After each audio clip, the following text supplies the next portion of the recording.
One additional thing you're going to have to do is the speaker will rest above this rear tower, pretty much in this area. The decoder is folded forward so that it could fit without any problems. However, it leaves your speaker wires coming out of the front, and as you can see, you're going to be shy about an inch. So what I do is I will use some 28 gauge Bravo wire, cut two pieces about 3 inches long, solder them onto the speaker terminals, and you're going to have to drill a hole on the side of the enclosure so that you can run your speaker wires out once you mount your speaker into your enclosure. It has screws. Looks like it has holes for screws. However, I just use caulking to put a little dab of caulking on the four corners, and that's enough to hold it in place. And I also use the caulking on the back of the enclosure and then mount it in the shell with enough caulking to hold it in place. If you ever need to remove it, it's a matter of just going in and grabbing the speaker enclosure, shaking it around, and the caulking will break loose. Okay, speaker wires are attached, and I'm about to drill the enclosure with a small hole so I can get the speaker wires out. Alright, all you basically need is a slit so that you can feed the wires through the slit and snap your enclosure.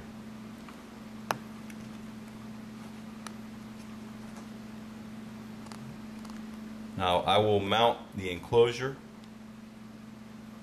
onto the shell without the speaker, and later, once the caulking is dried and I'm sure that all of the RC56 glue on the light has dried, then I'll continue on with the installation, just to be sure not to move anything around. Okay, I've placed a dab of latex caulking on the enclosure, and I've also sealed the inside where I might have broken through the case. Now make sure that you're going to drop this into your shell with the holes or the slot that you created for the wires facing forward. Okay, the enclosure's in. It's all the way towards the rear, towards the front of the fan, all the way down, seated in the shell. And remember, you want at least 11/16 of an inch from the bottom of the shell to where the enclosure starts. 12/16, a little bit over 12/16. So I have a 1/8 of an inch margin of space between where the speaker will end and where this top tower begins. So they should not collide at all. Now once all this caulking dries, I'll come back and finish up all the wiring. Now, since you're going to be installing this LED in the ditch light hole, you don't want the leads of the LED to be in the way of anything else like the front truck or the decoder itself. So what I do is I will bend the leads in the shape of the cab with a plier. Alright, so I took a pair of pliers and just bent this shape into the leads so that when you install them, they'll be resting in here, something like this. And they'll be out of the way of any mechanism or the decoder itself.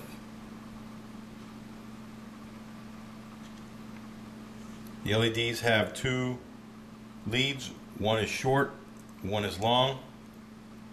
The long lead is the positive and the short lead is the negative, or the function side of the decoder.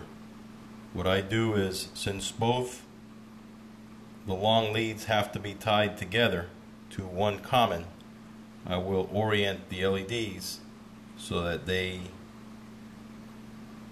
will go in the locomotive with the long lead towards each other.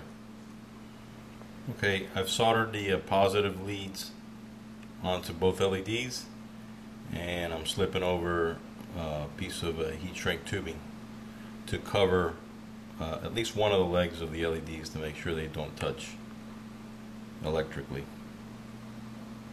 Alright, so now I have the resistor soldered onto the short lead, and I'll slip another piece of heat shrink over that as well. Okay, in the end you should have something that looks like this. Two LEDs, the cylinder is pointed forward. The long lead of the LED, both should be on the inside, and both will be tied together, as this is the positive common. Put your resistors on the negative side or the short leads and leave the resistors towards the outside, and this whole unit will drop in and be mounted in place. Now, getting back to your wire harness, the only wires that you're going to be using are the two violet wires on this end of the decoder. This is the positive and this is the negative of the speaker, and you're going to be using the red wire. This red wire is the positive common, 5 volts for all of your LEDs. Since I'm tying in the headlight and the reverse lights into the original board, I will not need to put resistors on those. The only resistors needed are for the LEDs, which will be tied into this red line, this red wire, and this wire will hook up with the center common of the LEDs, like so. All the other wires are not used. Their use are basically for Mars light, if you wanted to install a cab light, or a bunch of other functions that I will not be using. So to clean things up, I'm going to tie wrap whatever I'm not going to be using neat up against the decoder itself.